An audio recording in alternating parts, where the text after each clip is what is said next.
Keynes technology की अगर हम लोग बात करें तो ये स्टॉक ऑलरेडी 50% गिर चुका था, अभी थोड़ी रिकवरी आई है। लेकिन क्या यहाँ से आगे बढ़ेगा, तो उसके लिए कुछ फैक्टर्स आपको ध्यान में रखने हैं। फर्स्ट ऑफ ऑल, उनका जो वर्किंग कैपिटल साइकिल है ना, ऑलमोस्ट 116 डेज के आसपास पहुंच गया था, उसको वो कम करके 85-90 डेज उनको करना पड़ेगा, क्योंकि उसमें जो स्मार्ट मीटर का जो रिसेबल्स होते हैं उसमें बहुत ही टाइम लग रहा है। वो 90 से 120 डेज का होता है, तो उसको वो कम करना पड़ेगा।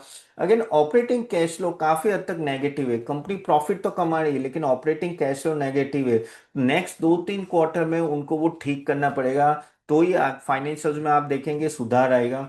अगेन अगर आप देखें तो जो उनके रिलेटेड पार्टी ट्रांजैक्शन है, जैसे उनकी सब्सिडरी किरमा, उन्होंने 180 का ट्रांजैक्शन किया लेकिन उन्होंने अपनी बुक्स में नहीं किया, तो वो एक बड़ा ट्रस्ट लॉस होता है, क्योंकि आपकी अकाउंटिंग सही होनी चाहिए। तो वहां मैनेजमेंट बोल रहे कि आगे जाके इसको वो ठीक करेंगे।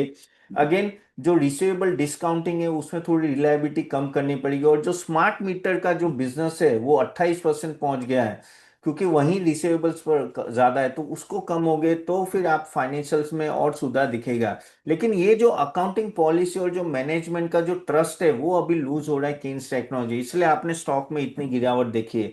अगर केन्स को रिकवर करना है तो इसमें उनको सब कुछ जो मैंने अभी फैक्टर्स उस पर उनको ध्यान देना पड़ेगा, और ऑडिटर्स को भी अच्छे तरह से ना डिस्क्लेमर्स एंड ना प्रॉपर नोट्स डालने पड़ेंगे, तब जाके केन्स एक तरह से वापस एक मल्टी बैगर बन सकता है। अभी ये गिरा है लेकिन I always wait for this things to be get to be done, तब जाके आई थिंक मेरे को भी ट्रस्ट है कि केन्स यहाँ से और ज्यादा बढ़ सकता है।